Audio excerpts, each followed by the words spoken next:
आप सभी का इस वीडियो में स्वागत है। अब तक हमने सीखा कि किसी ठोस को अन्य ठोस अथवा ठोसों में परिवर्तित करने पर बने ठोस अथवा ठोसों का कुल आयतन पहले ठोस के आयतन के बराबर होता है।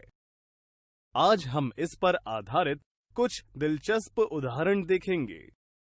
श्याम एक लोहे के कारखाने में काम करता है, जहां लोहे की अलग अलग आकार की वस्तुएं बनाई जाती हैं। एक दिन श्याम एक 8 सेंटीमीटर त्रिज्या वाले लोहे के गोले को पिघलाकर 8 सेंटीमीटर ऊंचाई तथा 4 सेंटीमीटर त्रिज्या के आधार वाले कुछ शंकु बनाना चाहता है। श्याम द्वारा बनाए गए शंकुओं की संख्या ज्ञात कीजिए। स्वयं प्रयास करने के लिए वीडियो को रोकें और फिर अपने उत्तर का मिलान करें।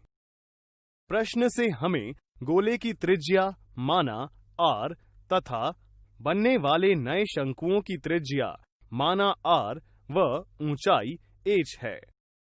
तो अब क्या आप बता सकते हैं कि हम किस तरह श्याम द्वारा बनाए गए शंकुओं की संख्या ज्ञात कर सकते हैं?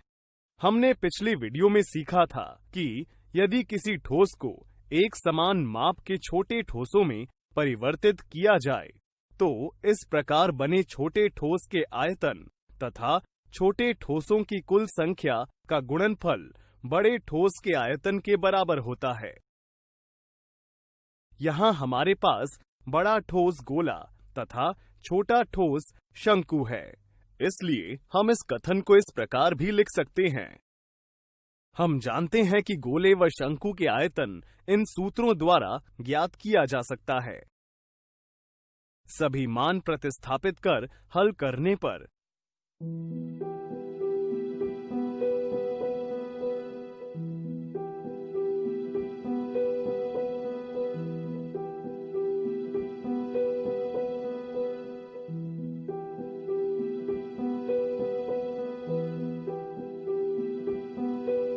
हमें 16 मिलता है। अतः श्याम इस तरह कुल 16 शंकु बनाता है। आइए एक और उदाहरण देखते हैं। मॉडल बनाने वाली मिट्टी से बने इस घन को संजना ने 7 सेंटीमीटर त्रिज्या वाले इस ठोस में बदल दिया। क्या आप इस ठोस की ऊंचाई बता सकते हैं? माना संजना द्वारा बनाए गए इस नए ठोस की कुल ऊंचाई h है। चित्र से हम देख सकते हैं कि नया ठोस अर्धगोले व बेलन से मिलकर बना है। चित्र से हम यह भी देख सकते हैं कि इन दोनों ठोसों की त्रिज्याएं बराबर यानी कि 7 सेंटीमीटर है तथा अर्धगोले के लिए उसकी त्रिज्या ही उसकी ऊंचाई होगी। तो अब बेलन की ऊंचाई क्या होगी? चूंकि ठोस की कुल ऊंचाई h है तथा अर्धगोलाकार हिस्से की ऊंचाई 7 सेंटीमीटर है, इसलिए बेलनाकार हिस्से की ऊंचाई h घटा 7 होगी। क्या आप बता सकते हैं कि अब हमें क्या करना होगा? हम जानते हैं कि एक ठोस को दूसरे ठोस में बदलने पर दोनों ठोसों का आयतन समान ही रहता है। अतः यहाँ घन का आयतन अर्धगोले और बेलन के आयतन के योग के बराबर होगा। सभी मान प्रतिस्थापित कर हल करने पर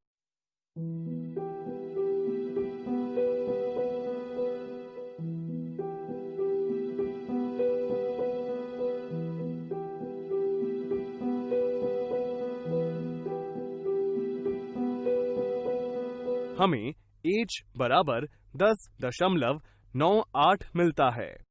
अतः नए ठोस की कुल ऊंचाई 10.98 सेंटीमीटर होगी। आज हमने ठोसों के रूपांतरण पर आधारित उदाहरण देखे। अगली वीडियो में हम ऐसे ही कुछ और दिलचस्प उदाहरण देखेंगे।